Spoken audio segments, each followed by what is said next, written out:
the first question I have is basically to get from you a sense of how you would rate the American media in their coverage of the events of the attack last September. I mean, what's your assessment of how the American media has performed?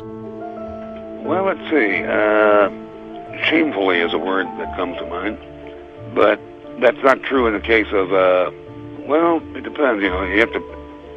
There are papers and there's the New York Times, Washington Post, but overall, the American journalism, I think, has been cowed and intimidated by this massive flag sucking, this patriotic orgy that the White House keeps whipping up. If you criticize the president, it's unpatriotic and there's something wrong with you may be a terrorist.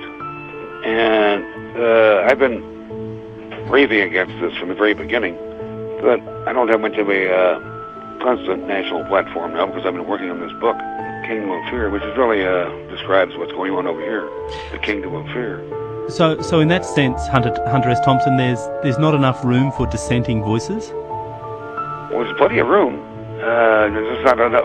People are willing to take the risk. It's just sort of a herd mentality, lemming-like mentality.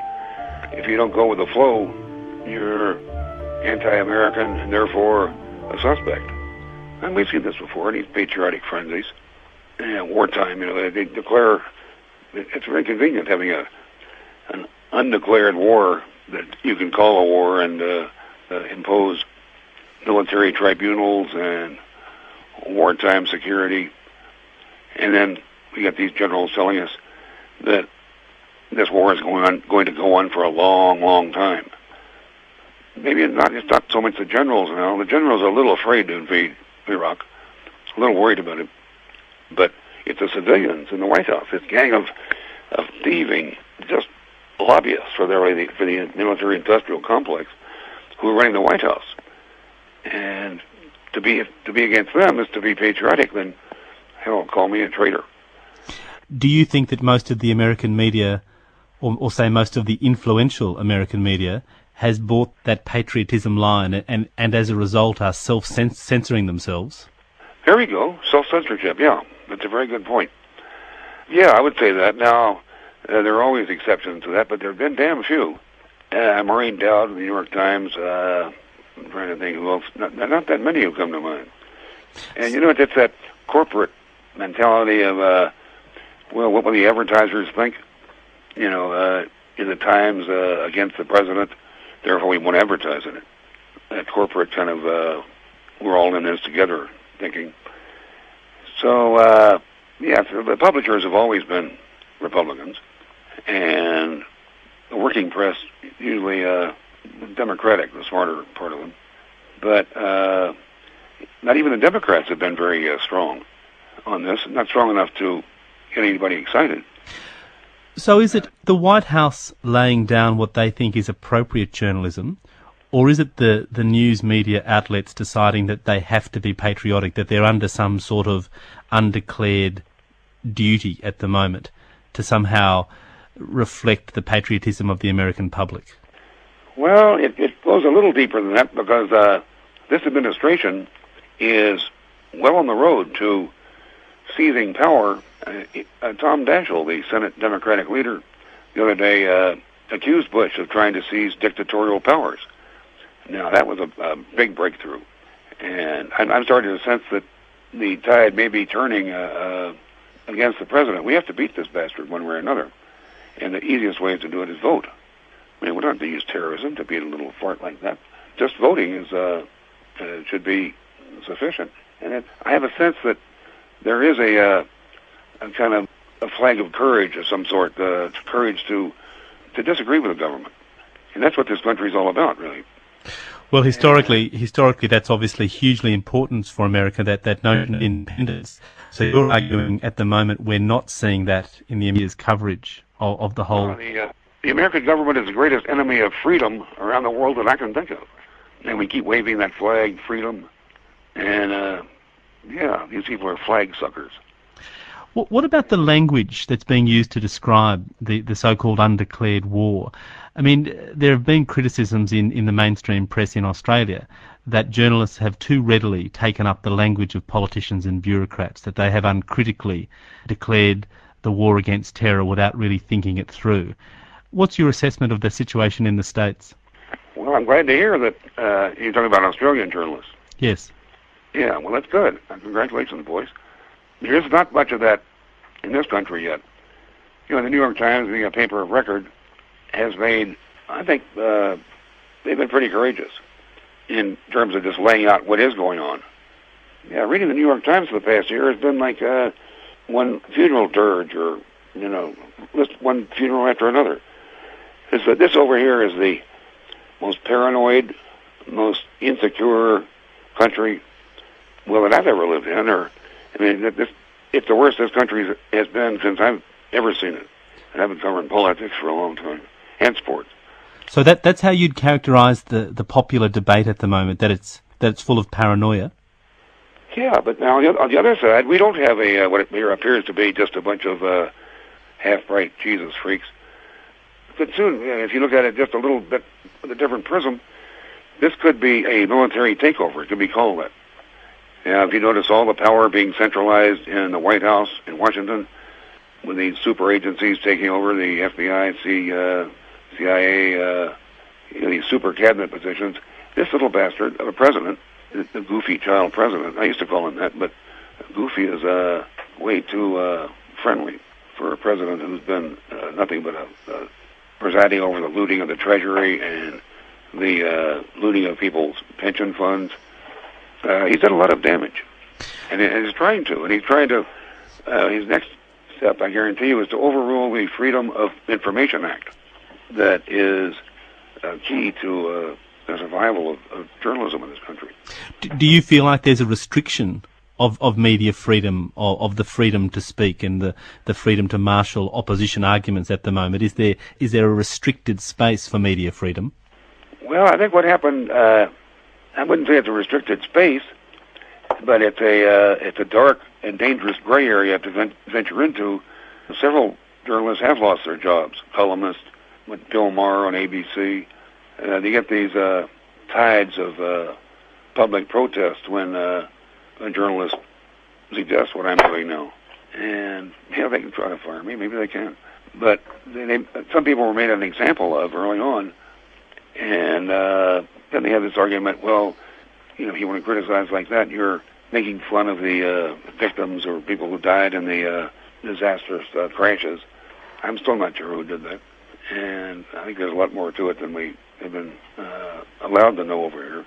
You know, the media is not doesn't reflect world opinion or even a larger, more intelligent opinion over here. It's just this drumbeat of celebrity worship and child funerals and hooded prisoners being led around Guantanamo. No, I'm very disturbed about the civil rights implications of this, and everybody should be. So just on journalists who may have lost their jobs, are you saying that people who came out and were fearless in their critique of the government or the government's planning, government's policy, that those people were actually lost their jobs as journalists?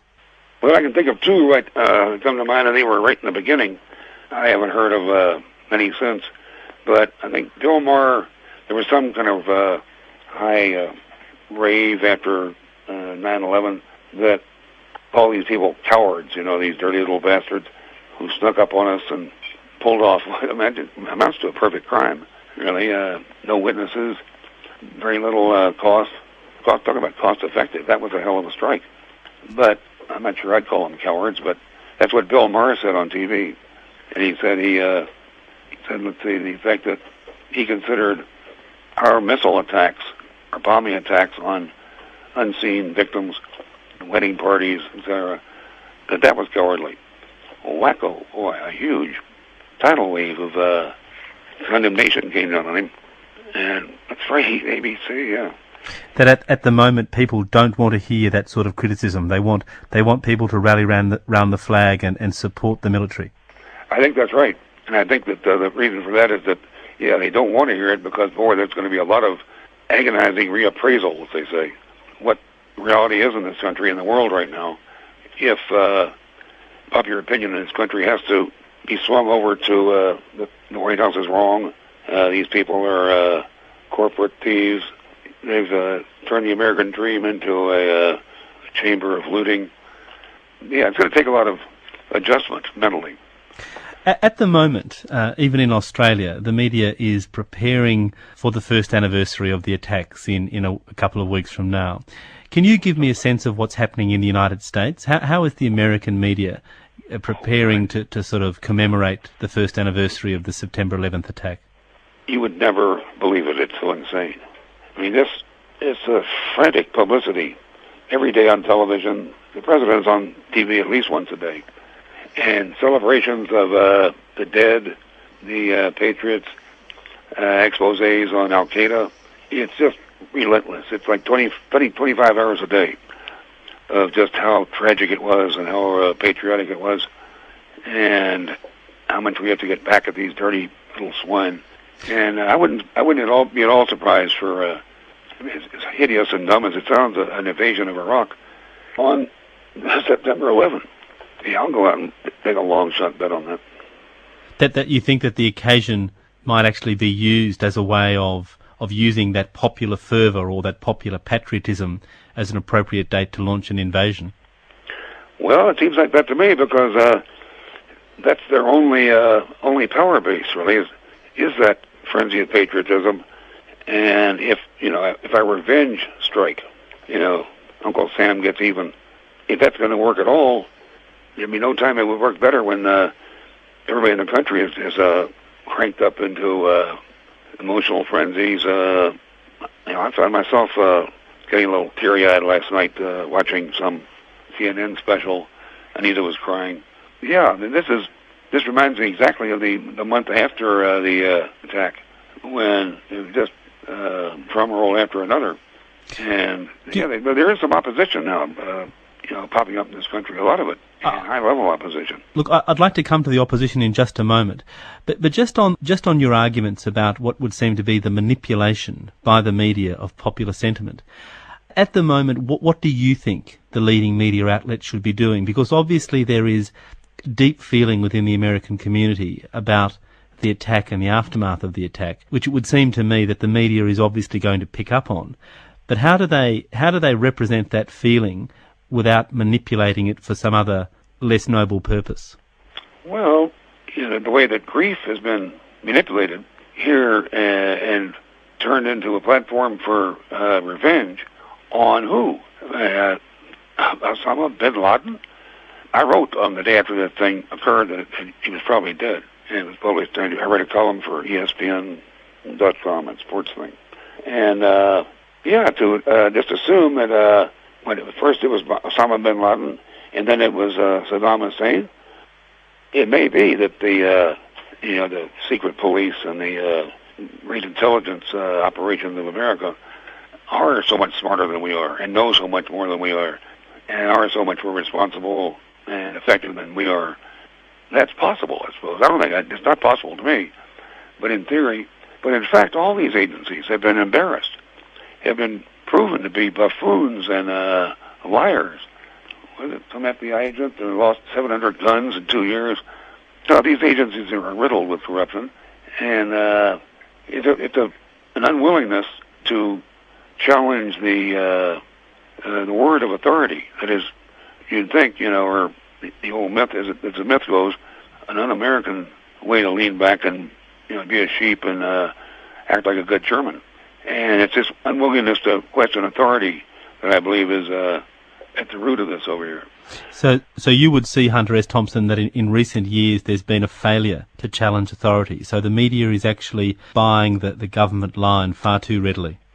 And no, there haven't been much challenging of authority for quite a while. And this president here, this little bastard, is just a creature of his father, and the Reagan brain trust. And a lot of those people came out of Nixon. This is really like the rebirth of Richard Nixon, or Nixon lives. But these people make Nixon look like a liberal. That you would argue that George Bush Jr. makes Richard Nixon seem like a liberal, which is a startling admission from you because of the caustic way that you've previously described Richard Nixon. Yeah, that shocked me when I said it, but yeah, I'll stick with that. In terms of just a programmatic, mean, greedy, tunnel-visioned looter, these people make Nixon look like a statesman. Now, Nixon, of course, was brought undone by the actions of two members of the press, Bernstein and Woodward, who doggedly pursued him, even though initially it wasn't apparent that trail would bear fruit. Is there a new generation of that type of investigative journalism in the United States, and is this the moment that it should come forward? Oh boy, I've been looking for the rise of that generation for a long time.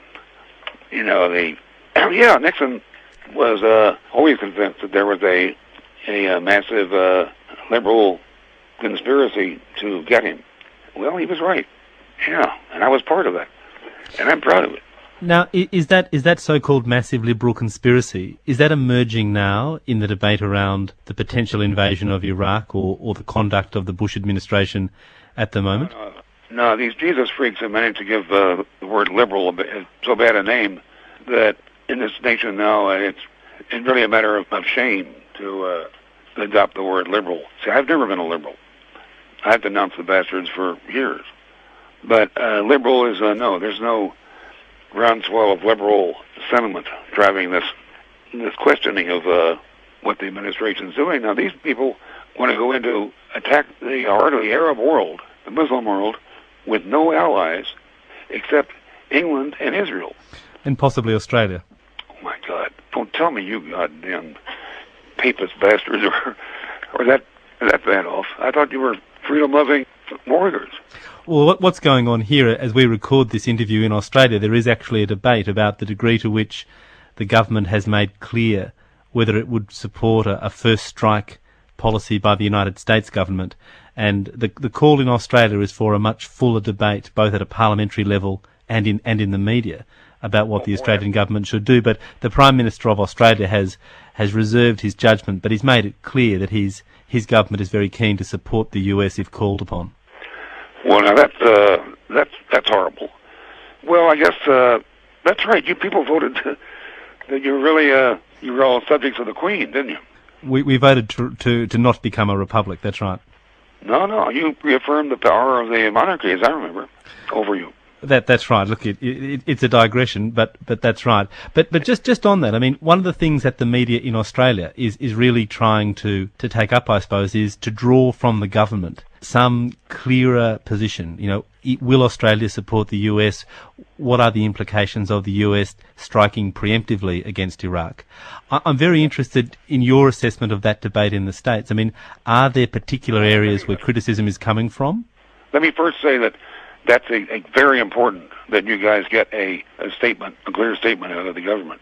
And the longer they won't give you one, the more ominous it's going to sound, right? It will be. I mean, if they won't tell you they won't support the United States in the event of a first strike, what would you guess their position is going to be? Look, in Australia, Hunter, there's been a policy of bipartisanship, a history of bipartisanship, and that's the other thing that's up for grabs at the moment, it would seem. Whether the Labor Party opposition to the Conservative federal government is going to sort of strengthen its opposition to any Australian involvement, or whether it's going to go ahead and support the government as it has done in previous military campaigns. That's a major issue, but it's an issue being played out in the press. What I'm interested in, I suppose, is your assessment of how that's being played out or not being played out in your own press. Well, we're getting a lot of encouragement, say, from Germany, France, the entire Arab world. I mean, nobody is really in favor of this. I don't know who, but if you want to name some people, who else really wants Saddam Hussein so desperately out of power? I look around, I don't see anybody else waving that hatchet. Do you? Well, no. Hunter, could I take you back to September the 11th? I mean, what I'd really like to know is your reactions. And I know you said you were writing a sports column for ESPN when the planes hit the towers. But could I get you to tell that story of when you found out about it and what you were doing and what your reaction was? Yeah, it was really dramatic in a low-key way. I had, in fact, just finished a sports column for ESPN. I forgot exactly what it was about. It was pretty good. And it had no sooner gone over the wire than I was on the phone. John Walsh, general editor of ESPN, was on the phone saying, you have to write about this disaster. And it happened. I had been going to bed after, I guess my column was late. It was running Monday night. I was just going to bed. TV was still on. I usually have it on just for the news. And I happened to see the first plane hit in my fogged condition. You know, I've been up all night writing a column. I somehow knew it was real.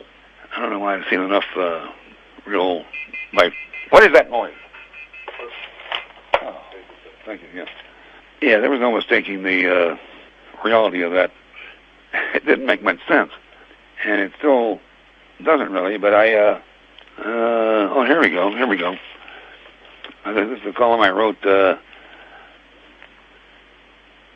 let's see, appeared 9/12/01. Here it is.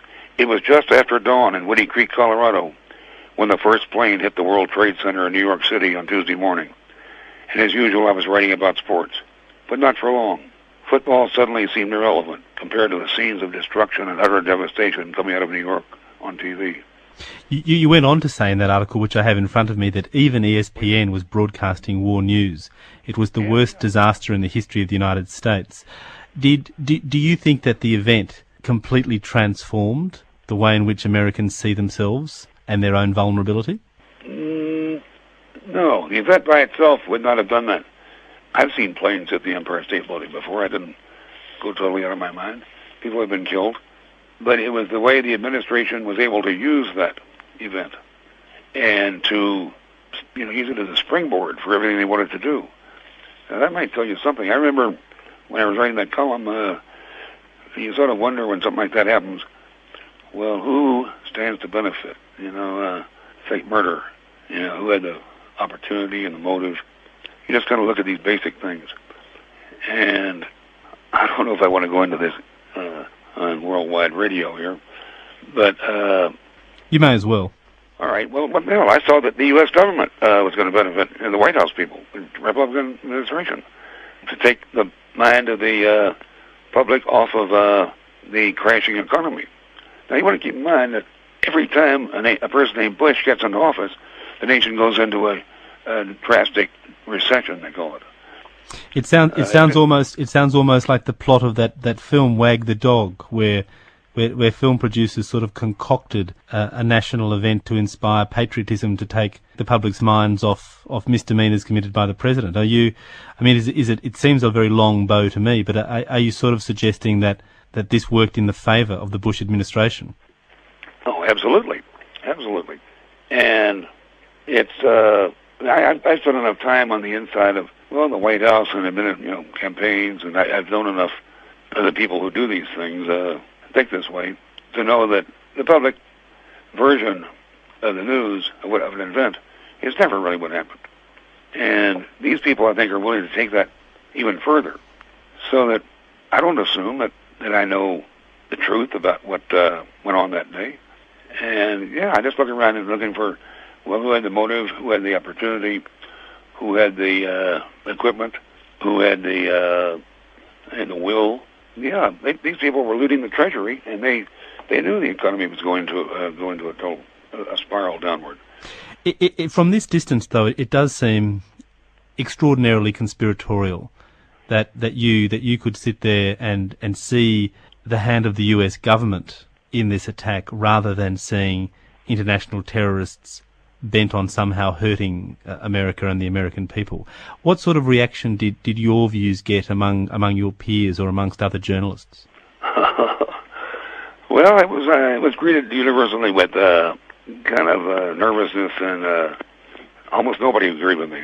Nobody thought it was the right thing. Just to answer your question, no, it was about 99-1. But since then, did you publish those views anywhere? I'm not sure if I've said that. If I haven't, I meant to. Let's see. I was going to ask you, for the reaction to them, because I mean, I don't want to seem Pollyannaish here, but it does seem an extraordinary conspiracy theory that you're putting forward, that your first reaction was to somehow implicate the US government in this attack rather than an enemy of the US government. Well, you want to keep in mind that I have lived not just through, but very close to a lot of real tragedies in this country. And let me ask you, do you think that you know who killed John Kennedy, or Robert Kennedy? Look, I have to say I was a boy at the time, but no, I haven't read the Warren Commission report. But it seemed to me that in this case there were so many more people involved. It would seem to be much less likely some sort of internal conspiracy. Well, it does. I mean, I can see where you're a little edgy accepting this from me, and. Well, let me just ask you on that. I mean, you've pioneered a form of journalism called gonzo journalism, in which it's almost like there's no revision. What you see and feel is what goes down on the page, and it's that first blush, that first image that hits the readership. Does that mean, Hunter S. Thompson, that in a way it's hard for you to appear credible within the US media because people would say, oh, look, that's just another conspiracy theory from a drug-addled gonzo journalist like Hunter S. Thompson? Yeah, that's a problem. I'm not sure if it's my problem or other people's or theirs. But I'm looking at this column and the one after it. I've been right so often, and my percentages are so high. I'll stand by this column that I wrote that day and the next one. So what appears to be maybe gonzo journalism, well, I'm not sure where. I'm not going to claim any prophetic powers, but well, one of the things you do say in that first article you wrote, you say it's now 24 hours later, and we're not getting much information about the 5 W's of this thing. Now, by the 5 W's, I'm presuming you mean the who, the what, the when, the why, and the how. Yeah. Is that still how you feel that a year later those key questions haven't been answered? Absolutely. I mean, it's even worse now. I mean, this is just a suggestion. Okay, 24 hours later, we're not getting much information about the 5 W's. Well, how much have we got beyond that? How much more do we have than we had that a year ago? Damn little, I think. We know a lot about the firemen who died, a lot about the people who stole the money from their charity fund. A lot about the people who donated all that blood, and Red Cross had too much of it, had to throw away 5 tons of blood, something like that. That may be an exaggeration. But no, I will stand by almost all my, well, no, come on. Get a grip on yourself, Doc. Don't talk like that. Well, just, Hunter S. Thompson, let me ask you about your new book. I mean, The Kingdom of Fear, Loathsome Secrets of a Star-Crossed Child in the Final Days of the American Dream. It's a very apocalyptic title. Has this new book, has it come off your reflections about September the 11th and the way it was handled by the American media? Well, it came off of the atmosphere in this country as of September 12th. Yeah, Kingdom of Fear. That's the way I see this country, and I'm not writing just a long screed, front to back, some kind of a political tract. But in the book, I'm trying to explain a little bit about, how I got this way, and why you should pay attention to my predictions. Is this a critical time for the credibility of US journalism? How this current war is being covered and how it's being reported on and the sort of public information that the American people get? Is this a sort of critical test of the credibility of US journalism? I think definitely. Yeah, but I'm not sure how much credibility US journalism really has, given that let's see, 5 years we lost 2 presidents and 1 civil rights leader to mysterious bums and assassins, bushy-haired strangers. And U.S. journalism has never dug out the truth about that. One of my great shames as a journalist is that I still don't know who killed Jack Kennedy. And it's always bothered me. It's always haunted me. And there's no doubt that I don't know. And there's not much doubt that journalism in general does not know. And in a lot of ways, that may be because maybe we haven't asked. When I say asked, I mean, the people who, most of the witnesses were killed, weren't they? But does that need for certainty, is that what underpins your critique, that US journalism has failed to provide in your life the key answers to the key events that you needed answered? Well, I would say that, and I would include myself. And I've worked as hard as anybody. The rules really changed in this country when Reagan came in and started these test invasions of other small nations, and when they decided to test the policy of no more battlefield access for any journalist. In Vietnam, it was totally different, and that's why we got that war ended. But I covered Grenada, and that's in this book too. And you could see it forming right there. I'd never seen it before. I'd never seen journalists beaten up by military police and hog-tied in the middle of the road. I'd never had to, I'd always had a press pass and access. But no, when the military, the Pentagon really, that's when they seized the advantage and never gave it up. The military still is not allowing anybody else to know what's happening in Afghanistan or wherever they're fighting. It's always press releases or staged events. Hunter S. Thompson, do you think that the so-called gonzo style of journalism for which you've become famous, and some would say notorious, do you think that there is a specific legacy, that what makes that type of journalism work makes it more necessary at the moment? Well, I've never properly defined that term even to myself.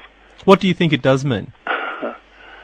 Well, from my point of view, it means being very skeptical of what the pronouncements of authority, and that as a gambler, I would say it's better than even that if you question the statements and truths of the White House and the government, that more often than not you'll be right, and that I just try to get as close to the what I'm writing about as possible in order to find out what's really happening. And a lot of times it's weirder than it appears in my stories. The truth is usually stranger than fiction, at least in my life. Hunter Thompson, will you be at home watching the commemoration programs on the 11th of September? Will you be among the audience, which I imagine will number tens of millions of people who watch what happens in New York? That's a good point. That's a good question. And it's soon, isn't it? No, I won't. I think I'll grab Anita and take a road trip. We'll just go off and have a little fun. Why sit around and watch that stuff? Now, what I'm afraid of, is that that's going to be a cover for a sudden move on Iraq. That little monster will come on TV and say, today I can't say Allied forces, or I can't say coalition forces anymore. You'll have to say, today we invaded Iraq. Now, this seems so impossible that I'd be happy to lose money on it, if I bet on it. But it seems too logical for that kind of Texas thug mindset that this is the time to do it. I can't think of a better time if I was going to do it, put it that way. Because the nation's effectively distracted by the commemorations in New York, that it's almost like saying, quick, while no one's really paying attention, let's invade another country. Exactly. And it's so cynical and so stupid and so self-defeating in the long run that you'd think that nobody in their right mind, no president, would plunge us into a war like that with no allies and around that. Really, the other side of the world. Just out of interest, for these comments to be broadcast on Radio National in Australia, which is part of the ABC, part of the public broadcasting network, it occurs to me that you probably wouldn't hear those sort of comments on many other outlets. In America, voice to your conspiracy theories about the role of the US government? Well, I definitely will be when this book comes out in December. Now, unfortunately, we're going to have that election up here in November, and that's going to be an extremely key election, a time to, if you care about this country, to really vote. And I've been working on this book for so long, I feel like I've been in a decompression chamber of some kind. So obviously these very critical views will appear in your book. I suppose what I'm interested in asking is, where else would people hear views like yours? I know they're coming out later in the year in your book, but across the US media, radio and television and print, where would people be now hearing these very critical comments such as the ones you've been making? Well, where else, eh? Where indeed? I know a lot of journalists across the country who would agree with me, but now whether they're writing this stuff and saying it in public, I don't know. You could ask Maureen Dowd and see what she feels whether I'm right or wrong. But I can't really tell you anybody else. Doesn't come to mind. And it really is lonely out here. Hunter S. Thompson, just as a final question, and look, it's a big question, but let me ask it anyway. I mean, how do you see, from your position as a critic on the left of American journalism, how do you see the future of journalism in your country? Well, I have a very dim view of it, I guess. Yeah, the future of journalism, which I really thought was unbounded after Watergate. But right now, there's not a hell of a lot of reason to be optimistic about it, because of the not just this one huge scam they pulled off here, but because of the everyday reality of journalism is celebrity driven. The news over here barely covers. I watched some BBC stuff and then some CNN foreign news, the one that world news that doesn't get into the country. I read the Paris Herald Tribune. That kind of news doesn't get through in this country. Now, you have to read the New York Times very carefully and to maybe see what they're talking about, but I don't think my views would be seen as crazy or absurd or out of the question in most countries of the world. Do you ever worry, given the current climate in the United States and the surge of patriotism that's going on, that you could be personally at risk from someone who took offence at your critique, that your own personal security might be threatened? Yeah, think about it. Definitely it could be true. I may be too old. Have there been occurrences when you've been threatened? Oh yeah, I'm constantly, I have been all my life, but not, back in journalism, that goes with the territory. There's going to be threats and there's going to be people who are very unhappy. And knock, it's not, I don't think it's a matter of luck. It's a matter I'm pretty well stuck to my battle plan. And yeah, they tried to come after me. The federal government, all kinds of governments. I've had constant wars in courts. I have to keep like 4 of the finest criminal lawyers in the country on retainer. Yeah, you have to fight for these rights in this country. They didn't come in on any, the stork didn't bring the Bill of Rights. A lot of people fought for it. So that's how you'd see yourself, as fighting for freedom of speech in America? Absolutely.